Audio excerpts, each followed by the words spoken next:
Good morning, everybody.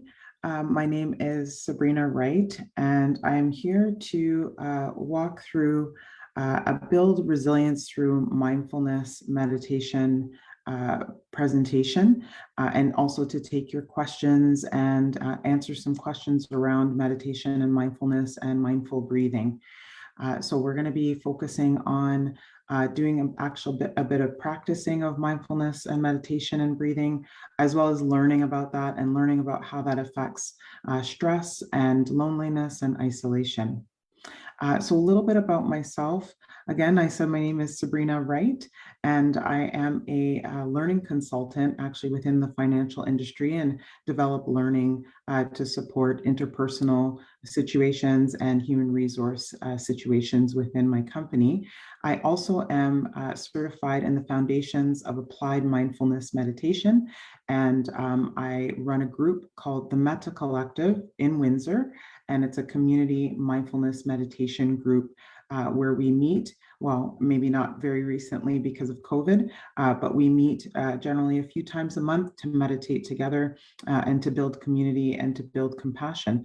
So that group is in Windsor, and it's free to attend in person. And once sessions start again, I'll definitely be posting information about that. Okay, so let's get started. I'm sharing my screen as well, so I'm hoping that you're able to see some of the slides that I'm going to share when we're talking about mindfulness and building resilience. But I do want to start off with a land acknowledgement, just to make sure that we are mindful and are acknowledging the land that we are working on and living on, breathing on, and expressing our gratitude and our respect for that land.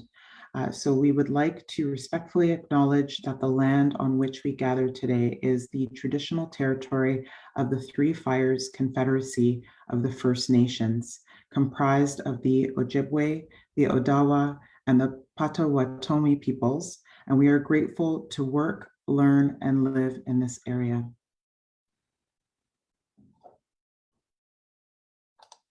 Okay, so a little bit about what we're going to be doing today.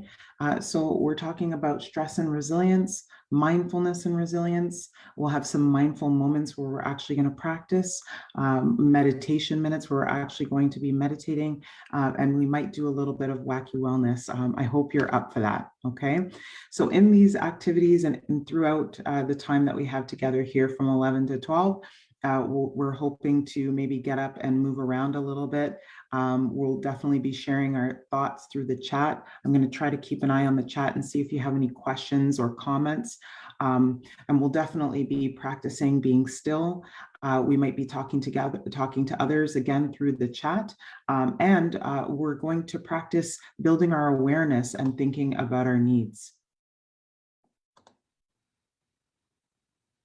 So what is resilience? Resilience is the ability to withstand or work through adversity or bounce back from difficult life events. So we can be on autopilot a lot of the times in our life when it comes to our wellness, our well-being, life balance, or the well-being and the balance of others. We can have our blinders on where we're not able to really see what's happening. We're just moving through the world and just getting on with living and getting on with work and with life and taking care of our responsibilities. So essentially what we want to do is we want to build our awareness of when we have difficulties with our ability to withstand or work through adversity, when we're overwhelmed. And that's in part is building that awareness around resilient. So being resilient doesn't mean that people don't experience stress or emotional upheaval or suffering. Some people, they feel that resilience means mental toughness, that no matter how tired you are, overwhelmed you are, or how difficult things are, that you're still pushing forward, even if you're feeling sick or you have pain or suffering or emotional pain or suffering. But really understanding what resilience means is that really it's about being aware of also when you're struggling and being able to reach out for help and reach out for support so that you can take care of yourself and manage the ability to move through situations, that it's not just all within yourself and that you have to experience pain and suffering alone, that you can reach out to be able to build up your ability to move through difficult situations. Now, understanding what resilience means to you can also help you become aware of the tools in your wellness or your self-care toolbox. And everyone has a different perspective. They start from a different place. Resilience might include what it feels like or what it looks like, or what you do now to be resilient, or what you hope to do. So your resilience can look very different from another person's resilience. But why it's important is that it gives us the strength needed to process and overcome hardship. And those that are lacking resilience, they can get easily overwhelmed, and it may turn into unhealthy coping mechanisms. Resilient people tend to tap into their strengths and their support systems to overcome challenges and work through problems. So, for example, when I'm on my way home from work and maybe I've had a really difficult and hard and long day, and when I get home, do I reach for? Do I reach for a glass of wine or a chocolate bar or a big bag of chips? Or do I reach out and decide to take care of myself and read a book or meditate or take a bath or take a walk or call my mom or call my sister? So that's the difference between being able to manage your difficulties from a resilience standpoint or from negative coping mechanisms standpoint. Okay, so some examples of resilience. There is emotional resilience, which a person can tap into realistic optimism, even when dealing with a crisis. Physical resilience refers to the body's ability to adapt to challenges and to recover quickly. And community resilience refers to the ability of groups of people to respond to and recover from adverse situations together. So now a little bit about stress. So it is an everyday fact of life. Stress results from any change that we must adapt to, whether positive or negative. That can range from the negative extreme of actual physical danger or to falling in love or getting your dream job or moving to a new place or a new country. Not all stress is bad. Stress is essential to life and to our evolution. But even the most well-managed and balanced life is still confronted with a continuous stream of potentially stressful situations. So even if you do have a great deal of resilience and positive coping mechanisms, that doesn't necessarily mean that it reduces how much stress is thrown at you. Everybody has stress every single day and has to cope with constantly changing situations. As we know through this pandemic, stress and being adaptable and the ability to cope with a constantly changing environment, constantly changing restrictions, the ability to see our family or not see our family has been quite stressful. So even if you do have really great coping mechanisms, stress is an everyday fact of life that we have to manage and deal with. We do have the ability to manage our stress with a variety of methods to cope, as we had talked about a little bit earlier about reaching for a glass of wine or a glass of beer versus taking a long shower or calling a friend. And sometimes we can reach out to doctors as well to treat our stress-related symptoms and our diseases. Over-the-counter remedies can reduce our pain, can help us to sleep, can keep us awake, can make us relax. There's lots of different ways that we try to cope with our stresses.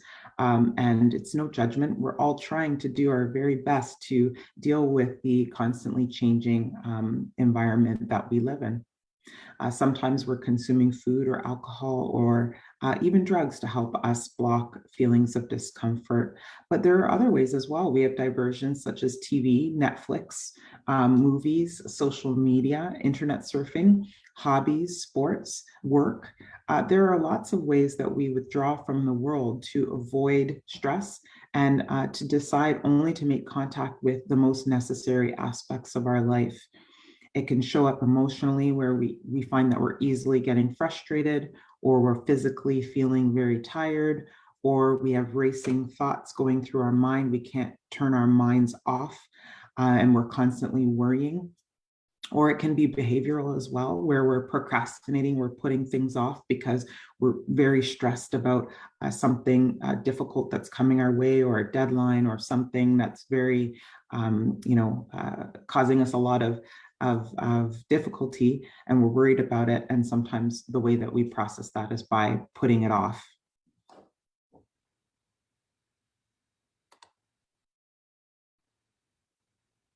So, where does our stress come from? And again, we talked about this a little bit earlier. One source of stress is our thoughts, that racing mind, that worrying mind, and our brain interprets these complex changes in our environment and our body, and determines when to turn on the stress response.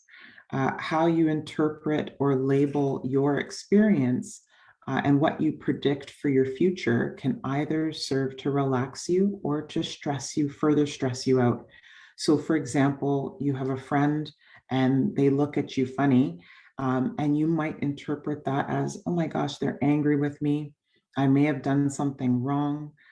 What is it? I've got to find out. And your mind is racing and adding additional stress to this look because you've interpreted it a certain way.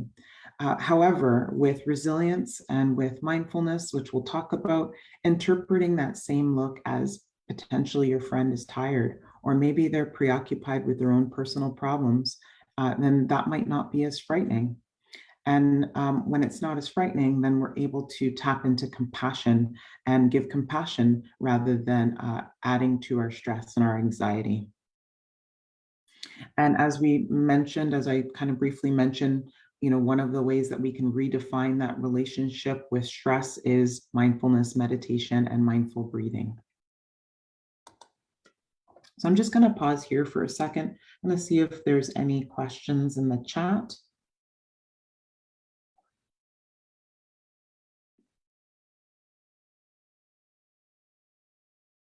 Okay, no questions at this time. Okay, so let's keep going. So, common mental health challenges for temporary foreign workers. There are many. Here are some of the top ones. So, overwhelmed feelings, loneliness, exhaustion, disorientation, sadness. And that can come from the time that you actually get here, or that you get to Canada. It can persist throughout the time that you're here as you're working on the farm. And it can also persist even when you return home. It's a very stressful experience, moving from one country to another. And then, depending on the circumstances as to why you're moving and the experience that you have when you're here, can also layer on these feelings of stress and loneliness, exhaustion, and overwhelming feelings. Okay, it's important to understand why you feel what you feel and when you feel it, to build that awareness, to notice that something is happening within you, because the moment that you're able to identify it and to label it is also the moment that you're able to do something about it. Okay, and whatever you feel, there's no right or wrong whatsoever, but we'll talk a little bit more about these feelings and how we can use mindful breathing to manage some of these feelings, and or just simply be aware of the fact that we're experiencing these feelings. So, a little bit more on loneliness and isolation. So, loneliness and social isolation are different, but they're related. Loneliness is the distressing feeling of being alone or separated, And social isolation is the lack of social contacts and having few people to interact with regularly. So I think overall, we are all sort of experiencing this at the moment. We're slowly coming back into the way the world used to be prior to the pandemic, but it's also going to take some time to get used to that way of being, that getting used to reaching out and connecting with others and spending time with people that we love or meeting new people. Some people use the words isolation and loneliness to mean the same thing, but this does not reflect the actual meaning of each term. Isolation may lead to loneliness, and in some cases, loneliness might make isolation worse. Both have been found to happen with other mental health issues such as anxiety and depression.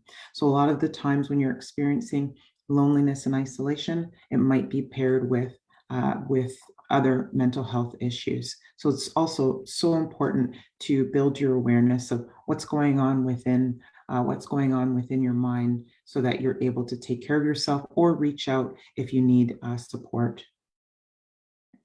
Knowing how loneliness and isolation are different and yet related can help us with how we struggle with that. And it can help us to work through these issues.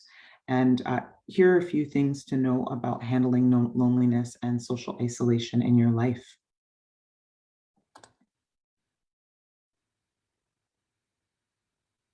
Okay, and I guess a quick question for those out there who are watching, how many people have ever felt isolated? I'll raise my hand.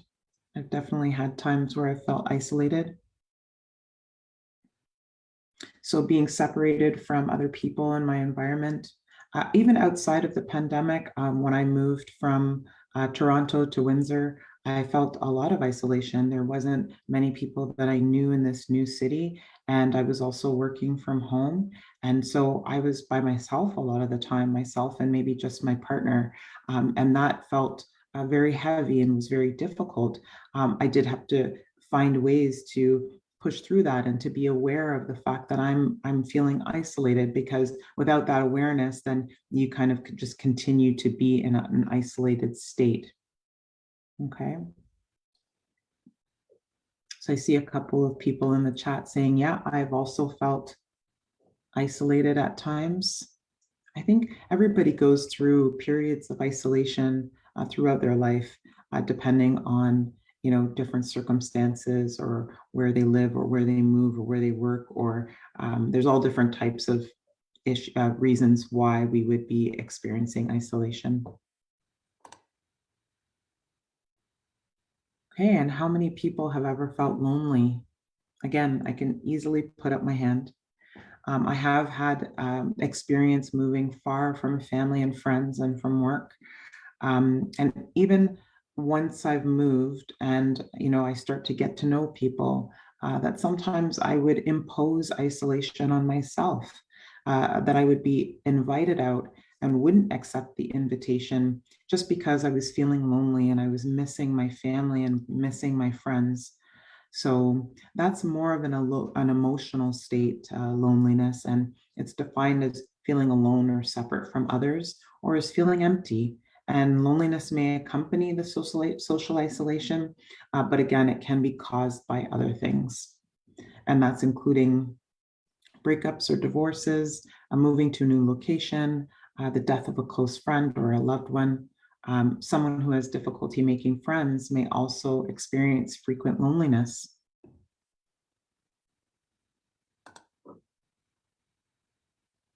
Okay, so some of the things that we just recently talked about, some of the reasons that we might feel lonely or isolated: a lack of close family ties. If you're far away from home, then that can cause a strain on the family ties that you have.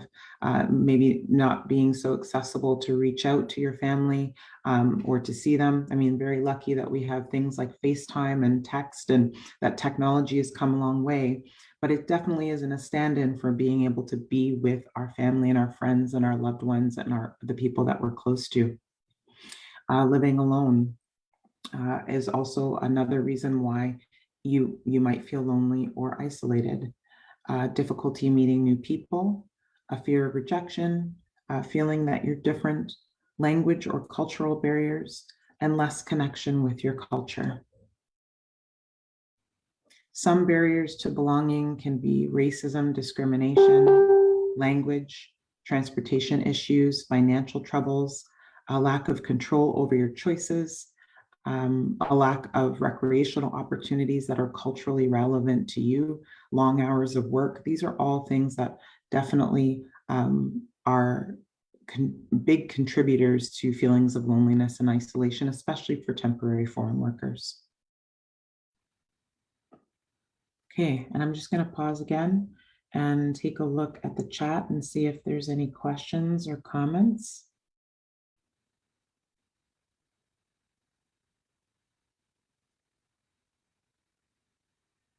Let's see here. Knowing how lonely. Oh. Okay, so no questions at the moment. I thought I saw something in the chat there, but nothing for now. Okay. So again, everyone feels lonely from time to time. As I mentioned earlier, everyone feels isolated from time to time, but long periods of loneliness and social isolation, they can negatively impact your physical, mental, and social health and wellness. So it's very important to really it's very important for us to be aware of when we're either self-imposing isolation or if we're in prolonged periods of isolation and that effect that that has on our body and our mind and our soul. All right.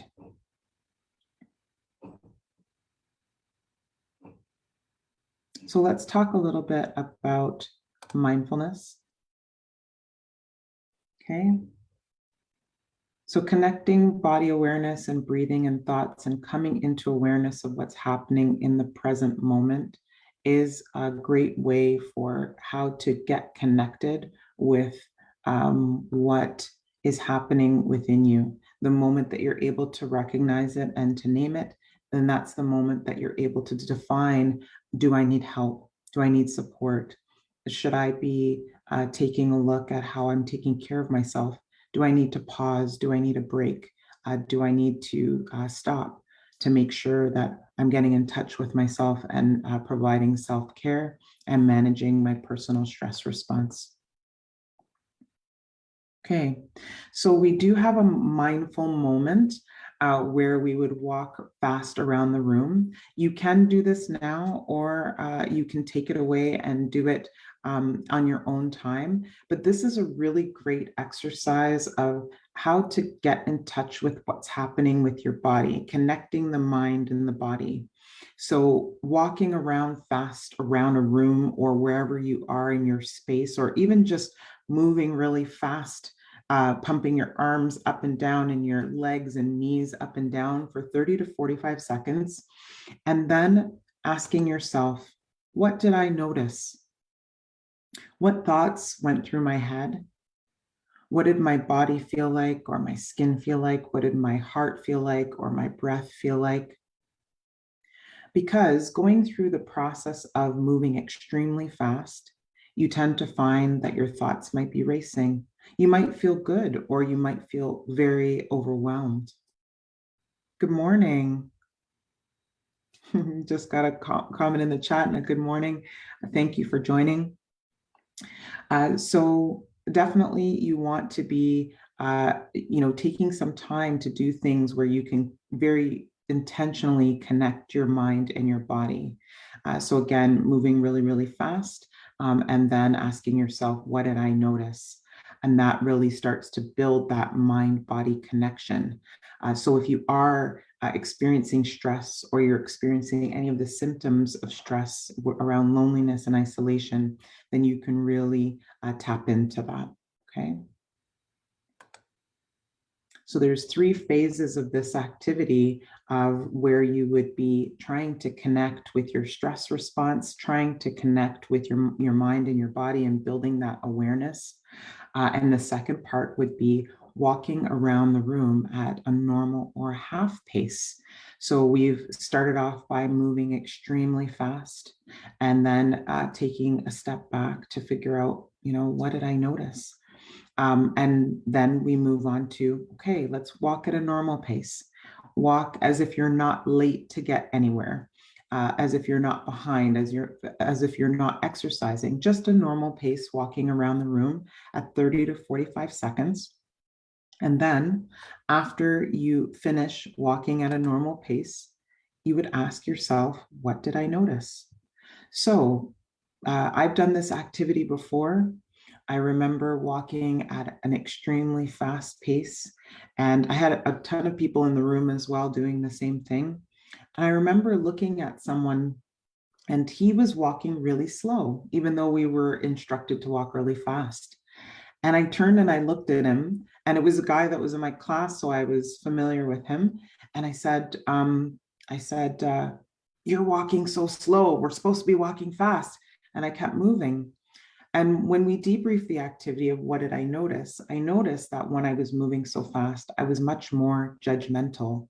There was not as much compassion. I didn't really have a lot of compassion for the fact that someone else was doing something different than me, or that they weren't moving as fast as me.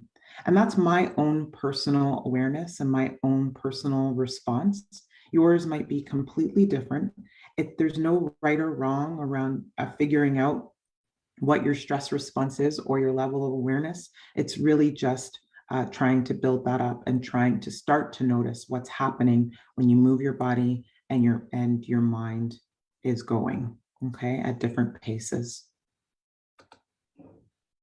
And then the last piece of this activity of a mindful moment is to walk at an extremely slow pace, as slow as possible. So generally speaking, when we say a slow pace, people walk slow, but it feels really funny to walk slow. So when you're doing this piece, if you feel like you're walking slow, I would walk even slower than that.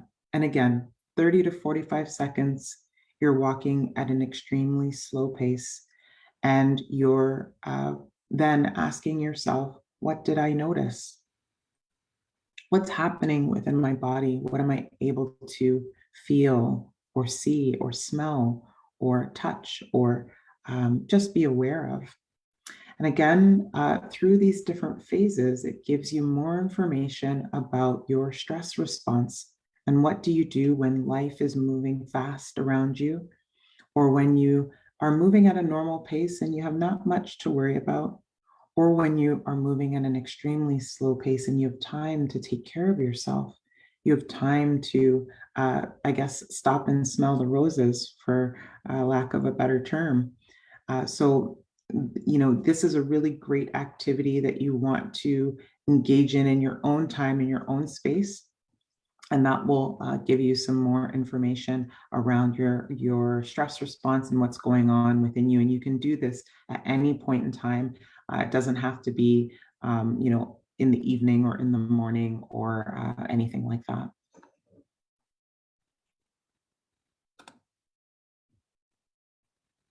Okay, so just a couple of questions to add on. So again, what did you feel in your body? What thoughts did you observe as you were moving at these different paces? How did you feel about time or about movement?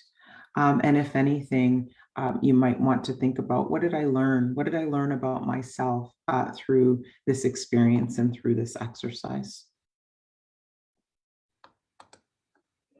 Okay, so now let's talk about mindfulness. So we talked a lot about the different um, stresses and the reason why we're stressed, or the reason why we might feel lonely or we feel isolated.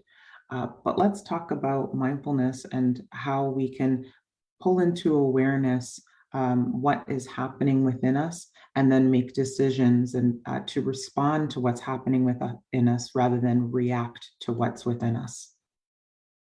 Okay, so guided meditation and mindfulness practices are positively connected to emotional resilience. The emotional turmoils that follow a stressful experience can be purposefully resolved through practicing simple mindfulness and meditation every day. And mindfulness is the state of a purposeful awareness. So again, through that activity of walking around, uh, we're making a concerted effort to be aware. And it's a purposeful awareness that we can engage in at any time, while we're driving, while we're eating, while we're talking.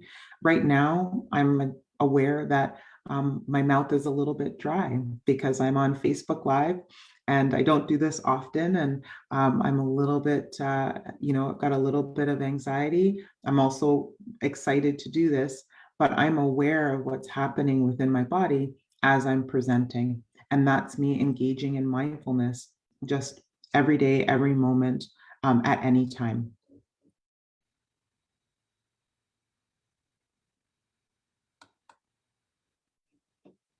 Okay, so what is meditation? So meditation is the practice of mindfulness. So it's the intentional practice of focusing our attention on one thing at a time, but without judgment. So as I told that story earlier, as I was walking really fast and I pointed out and judged somebody else for walking really slow, that is the opposite of mindfulness and the practice of meditation. We're doing it without judgment. We're simply observing what's happening, just watching it, just noticing, and not making any sort of specific comment about what's happening, and really just building our awareness to learn more about ourselves. Okay.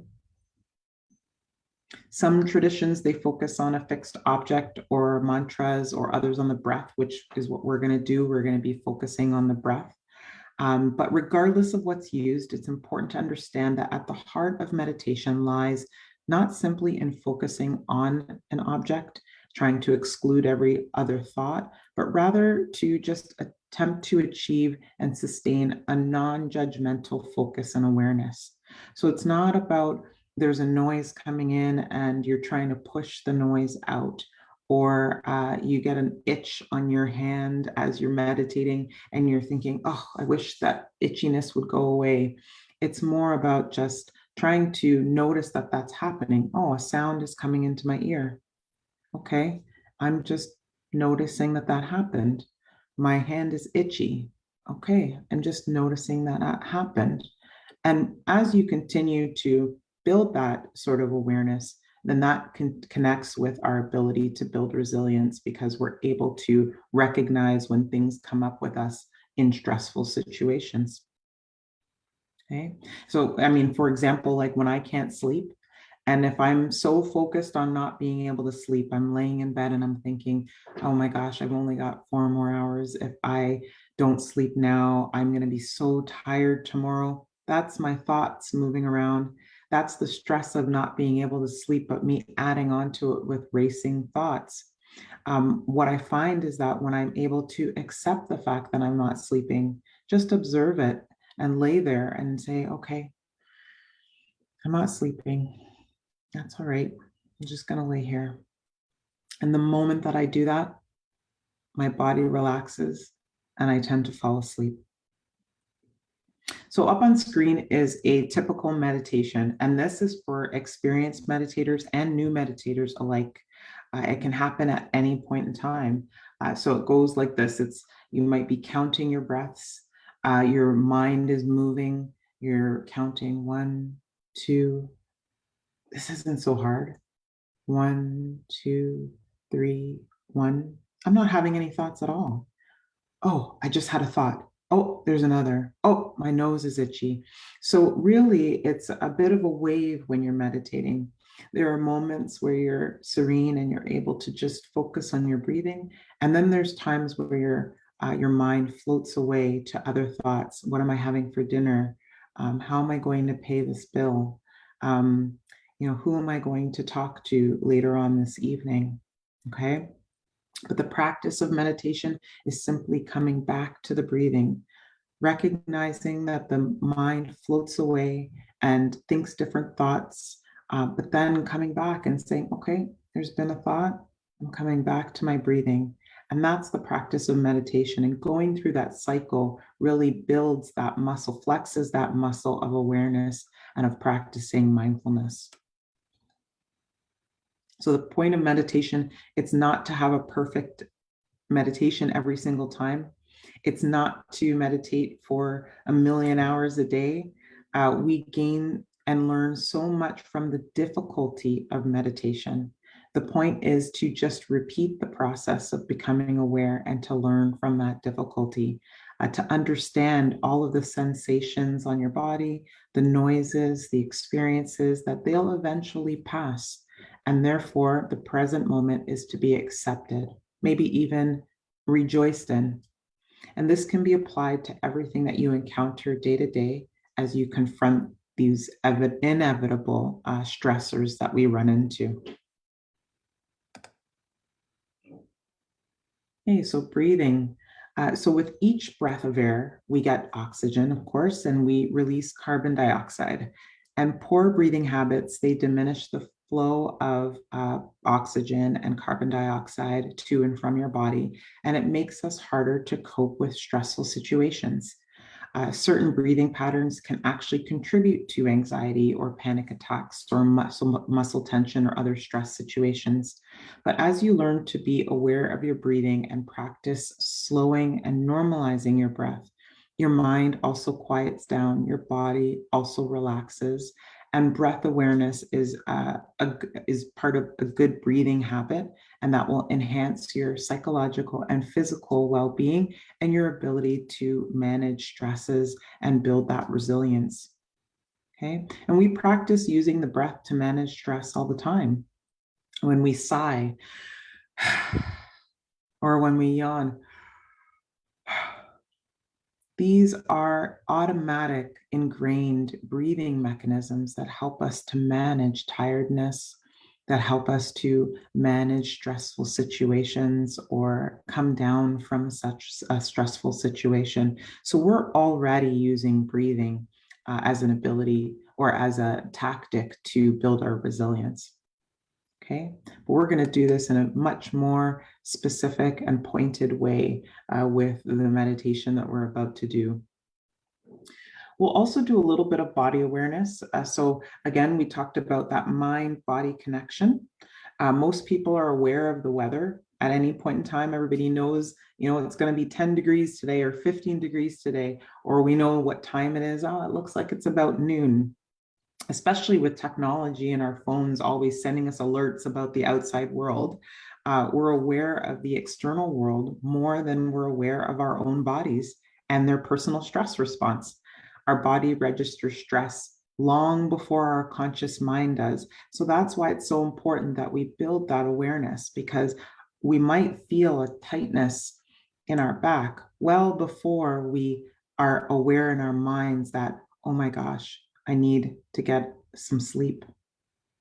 So this is where we want to use meditation and the mind-body connection to start to flex that muscle of, so that we can really tap into what's happening within us before it gets to the point of where it's unmanageable or it's out of our control, or that we struggle to be able to reach out for help. Okay, so body awareness is the first step in acknowledging and reducing stress. Differentiating or knowing the difference between outside awareness and internal awareness, so that we can separate the world from our physical reaction is important. Okay, so outside awareness includes the stimulation of all of our five senses, and internal awareness refers to any physical sensation, feeling, or emotional discomfort or comfort inside of our body. Okay, much of our tension in our bodies isn't felt because our awareness is directed a lot to the outside world. So becoming aware of how our body responds to stress gives us a lot of important information about our personal stress response, and it can help you turn reactions into compassionate responses. So again, back to that story earlier around when we're able to understand our stress response as opposed to lashing out at someone else because we're stressed, because we're able to recognize what's happening within us and take care of ourselves or reach out for help, then we're a lot less likely to lash out, and we're more likely to reach out or to provide compassion and connection and build connections with others.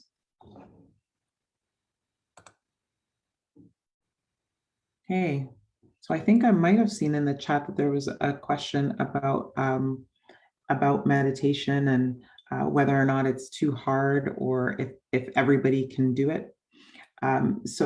These are some of the myths about meditation. You might hear a lot around it changing your life, and it can. I mean, it doesn't change your life in the way that if you have stress and you have financial difficulty that you have to manage, that meditation isn't going to help you to win the lottery, but it will change your ability to it will change the way that you view the financial difficulty that you're going through, and that can be very helpful to get you through to the other side of a difficulty. Okay. You have to do it for long periods of time. So again, you can meditate for 5 minutes. You can wake up in the morning, be laying in your bed, and decide that you're going to do a quick body scan and just breathe. Focus on your breathing and move from head to toe and toe to head, and then out of bed you go. You can be in the middle of driving and practice mindfulness for a minute, just being very aware of if your hands are on the wheel, or if you're riding a bike, you can be very aware of your feet on the pedals. So you can really practice mindfulness and meditate kind of at any point in time. It doesn't have to be for long periods of time. I always hear that people kind of say, I can't do it, it's too hard, I can't focus, because of our racing minds and the constant stimulation that we have coming at us. And it can be difficult, but it can be done. So everybody does have the ability to meditate, to focus their thoughts, as long as we can apply some patience and some understanding to the fact that we're not trying to specifically whip our thoughts into shape. We are just trying to be aware and to notice what's happening as it's happening. So even if our mind is going up and down in a wave, that we're just simply able to understand that it's happening and watch it as it happens. Okay. You might have heard that maybe it's strictly a religious practice, or that it will get in the way of your religious practice. And I find that a lot of people that meditate, meditation is very similar to prayer. And many people also use meditation to augment their religious beliefs. It helps them to just really connect, again, that mind and body connection, and being able to calm the mind potentially deepens your ability to really focus on your religious beliefs or prayer. It's not expensive to learn, although there are many places that can charge a lot of money to go on retreats and to get away to meditate or to learn to meditate. Again, you can, look up resources online or come to the Metta Collective community sessions in Windsor and meditate with people and meditate for free. So it isn't expensive to learn, and it's very easy to do. But definitely it is not a cure or a quick fix. So it is a tool in your toolbox with all of the other things that you use to be able to help you stay well. There are many things that we do to stay well. We exercise, we connect with people, we talk on the phone, we go out to grab some food to eat. There are many different things. We volunteer. There's lots of things that we do to stay well. And meditation isn't a stand-in for all of the things that we do. It's just another tool to add to your toolbox. But again, the benefits, back to the things that we were talking about at the beginning of our time here today, is, it helps us to focus. It helps us to have compassion, to have some acceptance of ourselves and what's going on within us, accepting that, we are different than each other, and that it's okay to have whatever response or feeling or thoughts that move through our minds, that move through our bodies. And that acceptance can also, again, build compassion. It really helps with rest and peace and sleep, provides perspective. It, again, builds that awareness, and again, can change that reaction response. We're really stressed and we lash out at somebody. It changes that reaction to a response. It delays that time between I'm going to lash out, and we can pause and say, you know what? What's going on within me? Do I need to lash out? Can I ask this question in a different way? Can I connect with somebody a little more compassionately? And again, adding another tool to our wellness kit. Okay, meditation, it lengthens that space between that action and reaction. It gives us that ability to choose to respond with compassion as we move through difficulties in our lives. It allows us to leave moments behind in the past, to leave the future in the future, whether positive or negative, and staying only in what the current moment has to offer. We become aware of constantly changing sensations in the body, and understand that no matter how uncomfortable they are, that they'll pass, then we can accept the present moment as it is. But really, the best way to understand meditation and its benefits is to experience it through practice. So now let's jump into a short guided meditation. We're almost at the end of our time, so it'll probably be about 10 minutes long. What we'll do today is we'll focus the mind and do that breath work, quieting the mind and establishing an anchor. We'll do a little bit of a body scan as well, where there'll be signals to connect our minds with the sensations that are happening within our body and building that awareness. And then we'll end with a little bit of a compassion meditation, where we take what we've been given in the practice and we share it with our world. Okay, so let's get started. So just a little bit about what you're going to experience. So it's guided, meaning that I'll be walking you through the meditation, so you'll hear my voice. It does say bells here, but I won't be using any bells today. And there will be some silence, of course, because we are working to be mindful and to practice some meditation. But you may have noise from the outside. You may have different things that are coming in to interrupt you or distract you, and that's perfectly okay. We're just here to simply observe. So just make sure that you're in a comfortable position. Okay. And if you're new to meditation, sitting is a really great position to start off with, because it will probably keep you from falling asleep. And not that falling asleep is necessarily a bad thing, but just a note on that. Okay, and try to remove any distractions from your in your environment as possible. So if you need to close a door, feel free, or if you need to just move to another corner of a room, feel free. But again, wherever you are is the perfect place to meditate. Okay, and try to maintain your stillness. We talked a lot about, hey, I have an itch on my nose or on my hand, but we want to try to maintain our stillness.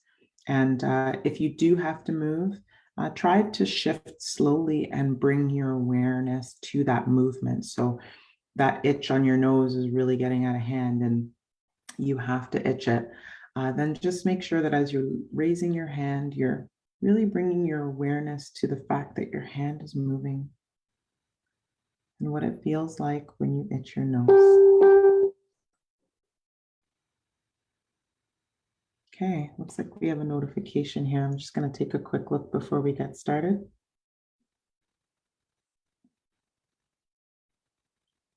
Loneliness and isolation. Okay.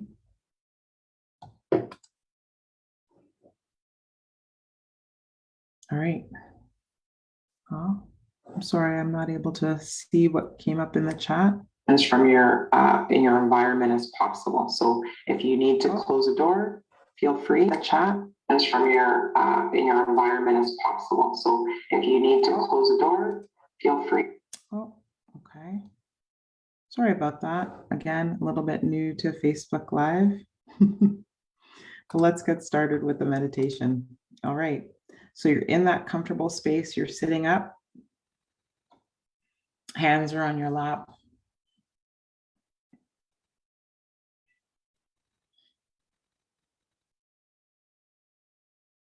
Let your eyes gently close when you're ready.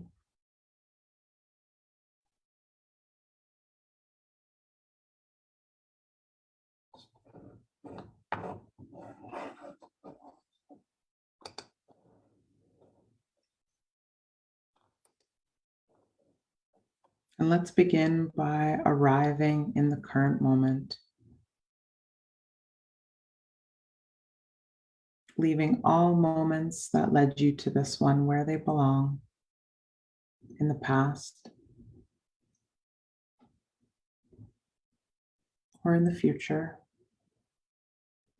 and bringing our attention to now. And what do you notice about this moment? Are there any sensations in the body? Any feelings that come up? What are the things that you feel in your body that makes this moment now?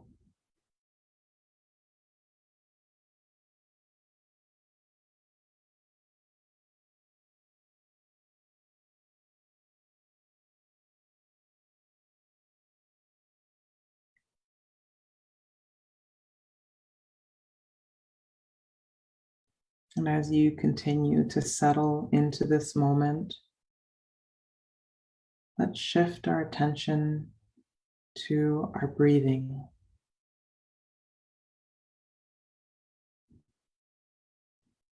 Let's take a few long, slow, and deep breaths. Breathing in and breathing out. Breathing in fully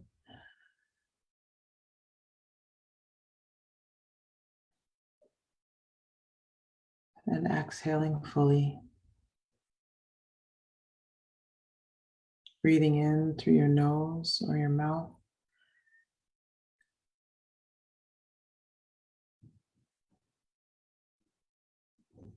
And breathing out through your nose or your mouth. And in your own time, allow your breath to find its own natural rhythm.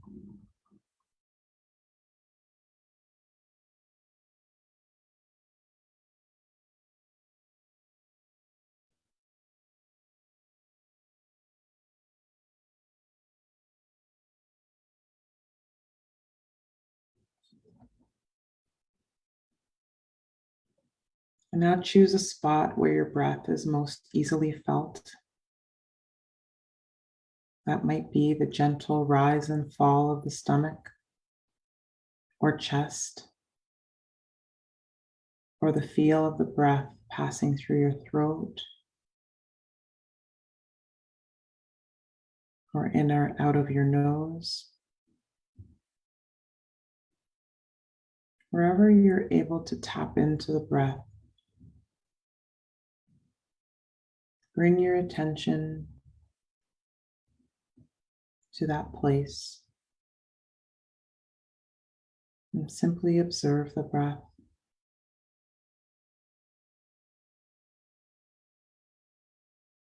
Breathing in, I know I am breathing in. Breathing out,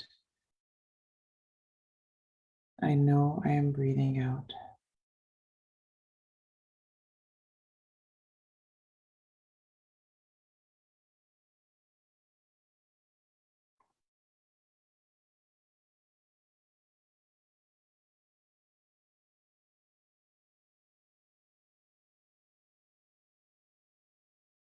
You continue to settle into your space and your breathing.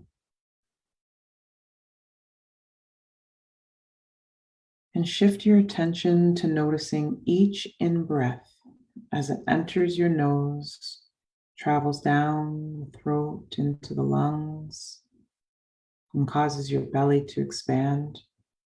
And notice each out-breath as your belly contracts and the air moves back up through the lungs, throat, back out through the nose or the mouth. Invite your full attention to the flow or the path of the breath. Breathing in and breathing out. Breathing in and breathing out.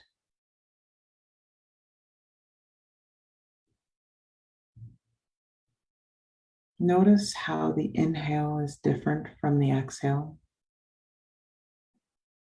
You might experience the air as cool as it enters your nose and warm as you exhale.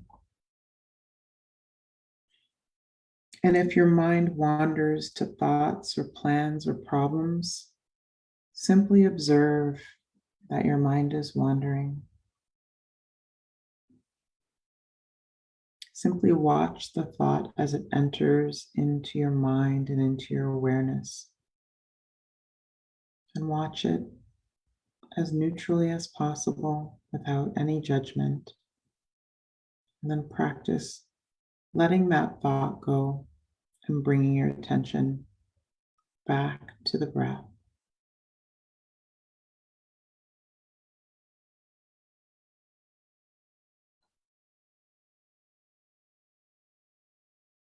And as you turn more deeply inward, begin to let go of any noises around you.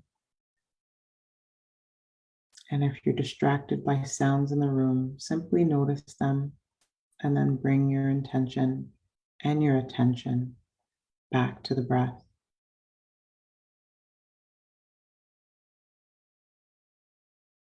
Simply breathe as you breathe, not striving to change anything about your breath. There's no need to try to control your breath in any way. Simply observe and accept your experience in this moment without judgment, just paying attention to each inhale and each exhale.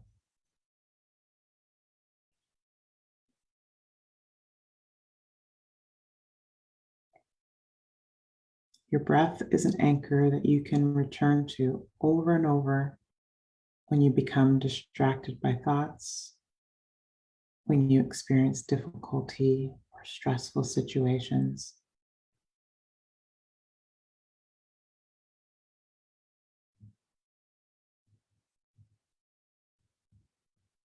Let's practice for a moment, just coming home to the breath with the full attention, simply watching the breath, noticing when your mind has wandered, observing the types of thoughts that hook you or distract you.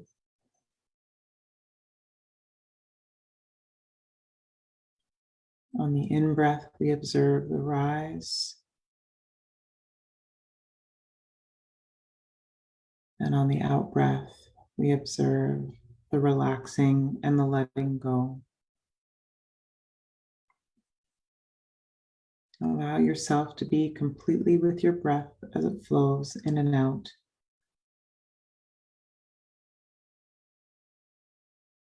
And again, if your mind wanders, see if you can bring some curiosity instead of judgment. And this is where the practice of meditation and mindfulness begins. And this awareness, it can strengthen your ability to detach from thoughts, to focus, and to come back to the qualities of your breath.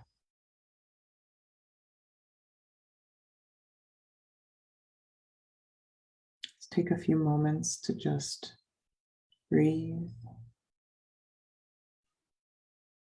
and notice. Breathe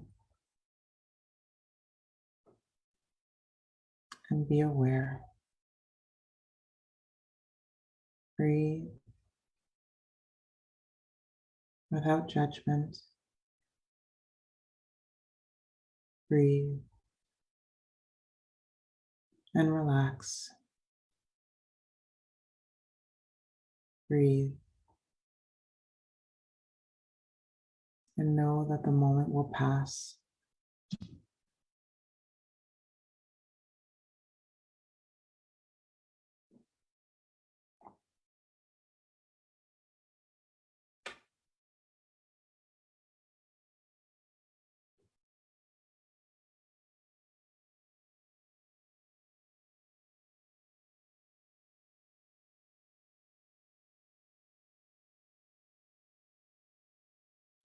And now taking one or two deeper breaths, widen your focus. Fill your whole body with awareness, noticing whatever is present and sweeping the body with your awareness from top to bottom, experiencing your body from the inside out, noticing whether there's any parts of the body that you may not accept or you struggle with, and see if you can bring a gentleness, a gentle awareness to those parts of the body, from head to feet, from feet to head. See if you can have or bring compassion to any judgments that you might have, or any tension or any pain that might be present when you notice it.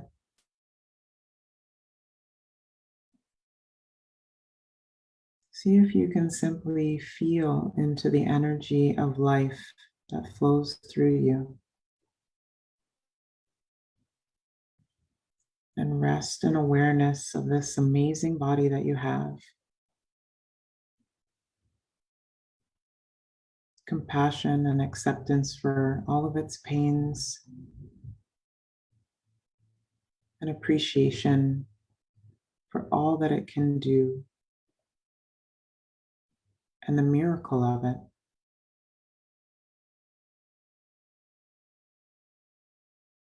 Now we'll close the meditation with a bit of compassion. Meditation. Continue to relax and settle into the natural ease and flow that's present. Now, compassion meditation is also called metta, and it means loving kindness, and it helps us break down any emotional barriers that we carry. And with practice, metta restores compassion and kindness for others, as well as people and living things around us. It fosters appreciation for our world and connects us to each other.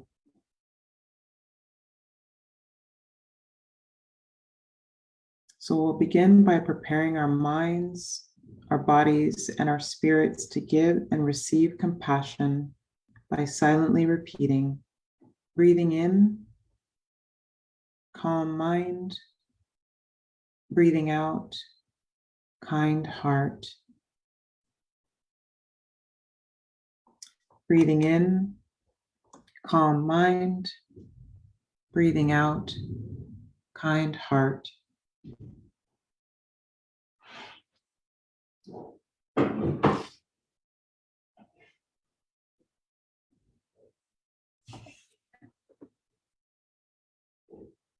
And then we'll extend compassion, peace, and joy to ourselves, to those we love and care for, to those we may not know that well, those we feel challenged by,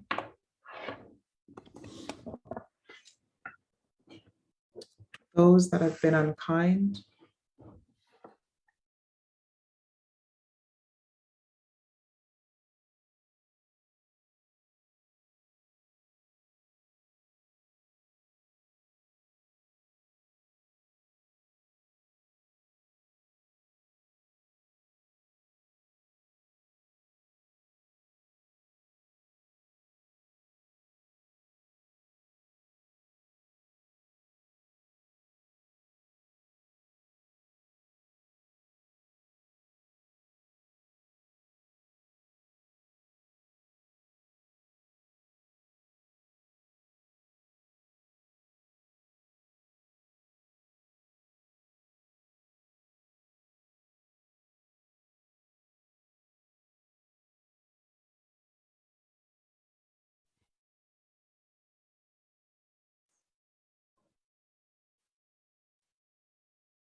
in closing off our compassion meditation.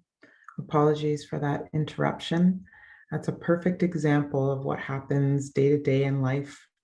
We are moving along, and then we're faced with different difficulties and challenges. Sometimes they're technology in nature. But again, we are basically coming to a close of a compassion meditation and essentially just sharing our gratitude and hoping and wishing for love and joy and peace and happiness for ourselves and for those that we love and care for those that we are challenged by, for those that we may not know very well or we may never know, but for all beings in the universe, sharing our love and our compassion and simply silently thinking, may we all be peaceful. May we all experience joy and happiness and love, prosperity, including ourselves and those we love, those we don't know, and those we feel challenged by. And so if you're still meditating with me, then again, you're just going to take your time to come out of a meditative stance, to open your eyes and stretch and return to the room. And I want to thank you very much for joining me today to talk a little bit about stress and loneliness and isolation, and ways that we can overcome it with mindfulness and meditation and mindful breathing. Feel free to reach out to Care for International Workers for information on how to connect with the Meta Collective, or if you have questions or concerns or just comments about meditation and mindfulness and how you can incorporate it more into your life. Feel free to post those questions and thoughts and comments, and we'll be sure to get back to you. So thank you so much. And I wish you a wonderful Sunday. Have a great day. And bye for now.